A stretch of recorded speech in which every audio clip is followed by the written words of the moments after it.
ಸ್ವಾಮಿಗಾಗಿ ಉಳಿದಿದ್ದು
ನನ್ನ ಪುತ್ರರಿಗೆ ಯಾವ ಮಕ್ಕಳಿಗೂ ಜರುಗತ್ತೆ. ನೀವೇ ಅವರನ್ನು ಆಶೀರ್ವದಿಸುತ್ತೇವ. ಅಮ್ಮ ಅಮ್ಮ ಕುಮಾರ, ನಾನು ನಿನ್ನ ಆಗಮನಕ್ಕಾಗಿ ಇಷ್ಟೊಂದು ಕಾತುಳಾಗಿದೆ. ರಾತ್ರಿಯಲ್ಲಿಗೂ ನಿದ್ರೆ, ಬೆಳಗಾಗುತ್ತಲೇ ಅದಾವುದೋ ದುರ್ನಿಮಿತ್ತ ಪರಂಪರೆಗಳ ಬಂದು ನನ್ನ ಕಿವಿಗಪ್ಪಳಿಸಿತು. ಬಾಕಿ ನನ್ನ ಬಳಿಯಲ್ಲಿ ಮೊಣಕಾಲೂರಿ ಕೊಟ್ಟಿತು. ಈ ನನ್ನ ಭದ್ರ ಹಸ್ತಿಯಿಂದ ನಿನ್ನ ಮಸ್ತಕವನ್ನು ಸ್ಪರ್ಶಿಸುತ್ತೇನೆ. ಅಮ್ಮ, ನಾನು ಇನ್ನೂ ಯುದ್ಧಕಾಯಿ ಹೊರಟು ನನ್ನ ಆಶೀರ್ವದಿಸುತ್ತೇನೆ. ಏನಿದೆ? ಯುದ್ಧವೇ.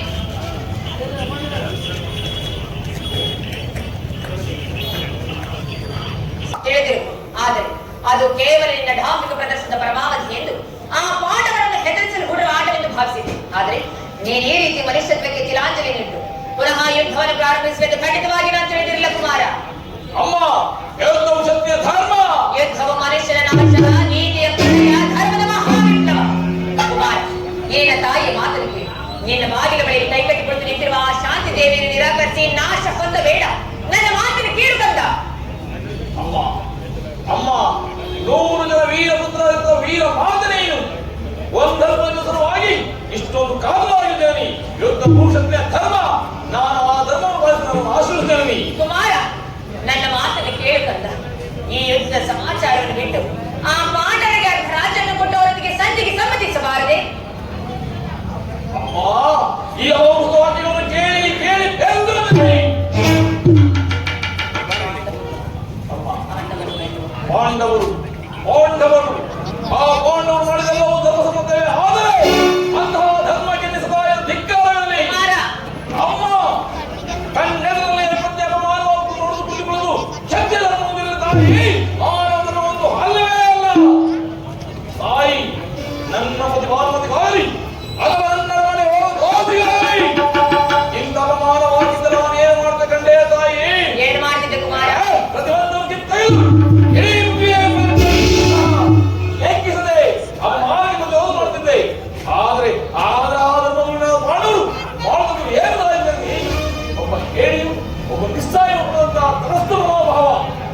ಜಗ್ಗಾಗಿ ಅಮ್ಮ ಆ ಪಾಂಡವರಿಗೆ ಅಷ್ಟೊಂದು ದ್ವೇಷ. ಅವೆಲ್ಲರೂ ಈ ಭರತವಂತ ಗಂಗೆ ಸುಲಭರು. ಅವರನ್ನೆಲ್ಲ ಸಂಪೂರ್ಣವಾಗಿ ನಾಶ ಮಾಡಿ ಸಾಧನು ದುಷ್ಯಂತವನ್ನು ಪೂರ್ವದನ್ನು ದುಷ್ಕೀರ್ತಿಯಿಂದ ಉದ್ಧಾರ ಮಾಡುವುದೇ ಈ ಉದ್ದೇಶ. ಅದಕ್ಕೆ ನಾನು ದೀಕ್ಷಾಬದ್ಧನಾಗಿ ಆಶ್ರಯಿಸಿದ್ದೇನೆ. ಸಾಧ್ಯವಿಲ್ಲ. ನೀನೆಂದಿಗೂ ನನ್ನಿಂದ ಆಶೀರ್ವಾದವನ್ನು ಹೊಂದಲಾರೆ. ಮೊದಲಿನಿಂದ ಹೊರಟು ಹೋಗು. ಮಾತು ವಾಕ್ಯವನ್ನು ತಿರಸ್ಕರಿಸಿ ಅಪಮಾನ ಫಲವನ್ನು ಕೆಪ್ಪಿಟ್ಟ ಬುದ್ಧಿ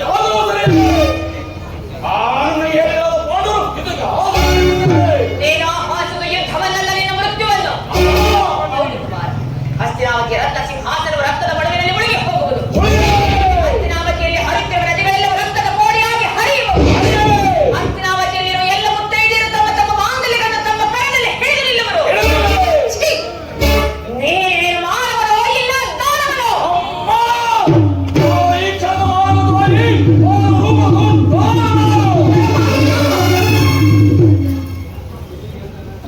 ಈಗಲಾಗಿ ನನ್ನ 100 ಜನ ವೀರ ಪುತ್ರರಲ್ಲಿ ಈತನ ನೆರವಿ ನಾನು ಪ್ರೀತಿ ಪ್ರೇಮದಿಂದ ಸಾಕಿ ಬೆಳೆಸಿದೆ. ಆದರೆ ಹೆಸರಲ್ಲಿ ಹೊರಟಿರುವುದಲ್ಲ. ಈಗ ನಾನೇನು ಮಾಡಲಿ?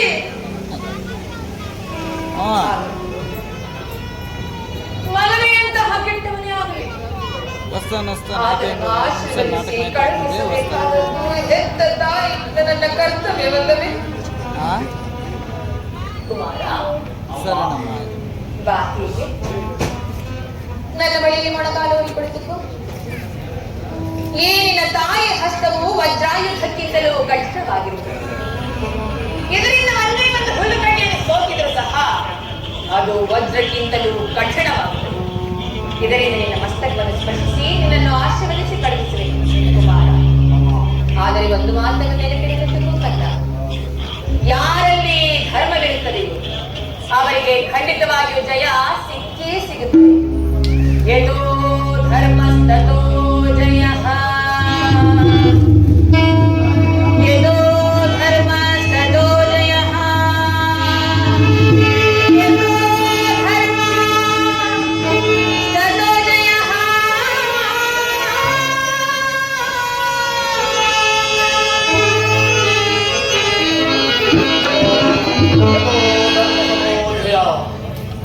ಯದೋ ಧರ್ಮಸತೋ ಜಯ, ಯದೋ ಧರ್ಮಸತೋ ಜಯ. ಧರ್ಮಕ್ಕೆ ಜಯವಾಗಲೇಬೇಕು. ಕಾಲೋಚಿತವಾದ ಧರ್ಮಕ್ಕಾಗಿ ಹಣದಿಂದ ದೊಡ್ಡ ಈ ಚಲಂಗ ಮಾತ ದುರ್ಯೋಧನೆ ಜಯವಾಗಲೇಬೇಕು. ಸಾವಕಾಶ ಬೇಕೆ ಮೊಳನೆಯ ಬೇರಿಗಳು ಓರ್ಗನಲ್ಲಿ ಇರುವ ಚಂಡಿಗಳು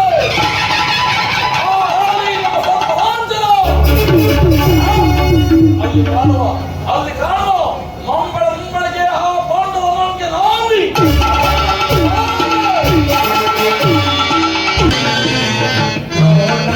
Oh,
10 ದಿನಗಳ ಘೋರ ಯುದ್ಧದ ತರುವಾಯ ಭೀಷ್ಮನು ಪರಾಜಿತನಾದನು.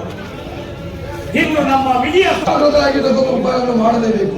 ಇಲ್ಲವಾದರೆ ನಮಗೆ ಪರಾಜಯವು ಖಂಡಿತ. ಪರಾಜಯವೇ ಇದೆಂತಹ ಮಾತು ದೊಡ್ಡಪ್ಪ.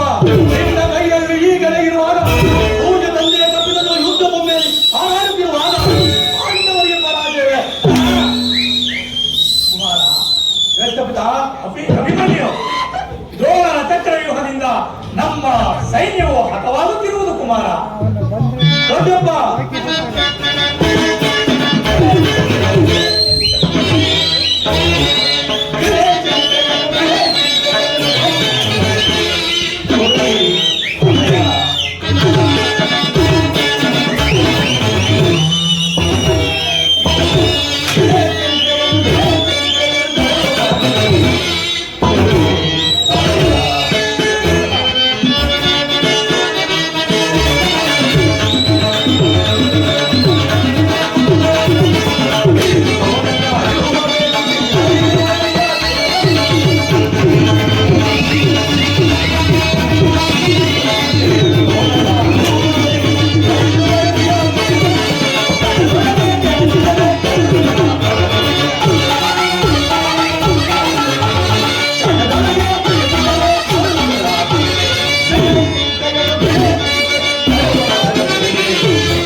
ನಾನು ಆ ವ್ಯೂಹವನ್ನು ಭೇದಿಸುವೆನು. ಅದಕ್ಕೆ ಅನುಮತಿಯನ್ನು ಪಡೆಯಲಿಕ್ಕಾಗಿ ಇಲ್ಲಿಗೆ ಬಂದದ್ದು. ಪಾಪು ಏನು ನಮ್ಮ ವಂಶದ ಗೌರವ ಸ್ವರೂಪದೇ ಸರಿ. ಕುಮಾರ ಅಭಿಮನ್ಯು, ನಿನ್ನ ಉತ್ಸಾಹವನ್ನು ನಾನು ಅಭಿನಂದಿಸುವೆನು. ಆದರೆ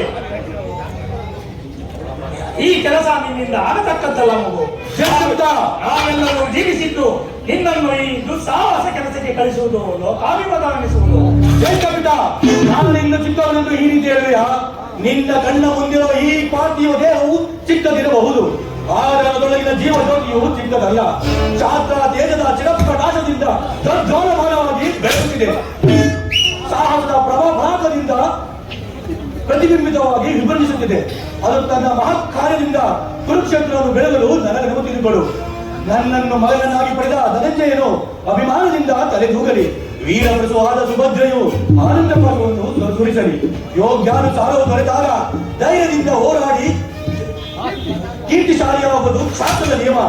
ಮರಣ ಕಂಜಿ ಶತ್ರು ಸಂಹಾರಕ್ಕಾಗಿ ಕೈಯಲ್ಲಿದ್ದ ಅಡುಗೆ ಮನೆಯ ತಾಯಿ ಪಲ್ಯಗಳನ್ನು ಕತ್ತರಿಸುತ್ತಾ ಕುಳಿತುಕೊಳ್ಳುವುದಕ್ಕಲ್ಲ. ನಾನು ತಾಯಿಯ ಗರ್ಭದಲ್ಲಿರುವಾಗಲೇ ಆ ವ್ಯೂಹವನ್ನು ಭೇದಿಸುವ ಉಪಾಯವನ್ನು ಕಲಿತರು. ಈಗ ಅದರ ಉಪಯೋಗಕ್ಕೆ ಅವಕಾಶವು ದೊರೆತಿದೆ. ಅದನ್ನು ವ್ಯರ್ಥ ಮಾಡಬೇಡ ತಂದೆಯೇ, ವ್ಯರ್ಥ ಮಾಡಬೇಡ. ನನಗನುಮತಿಯನ್ನು ಕೊಡು. ಆಗ ತಿಳಿಯುವುದು ಪಾತ್ರ ಮಗನ ಪಾತ್ರ